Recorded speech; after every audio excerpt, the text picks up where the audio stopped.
Hello বন্ধুরা, আশা করি সবাই ভালো আছে। আমিও ভালো আছি। আজকে আমি পেয়ারা মাখা বানাবো। চলো কি কি উপকরণ লাগে দেখা যাক। এই যে পেয়ারাগুলো,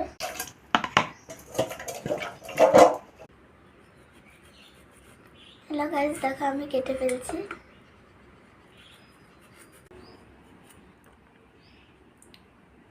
এভাবে আমি কেটে ফেলবো।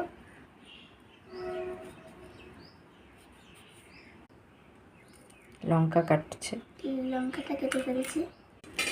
আটা রেডি।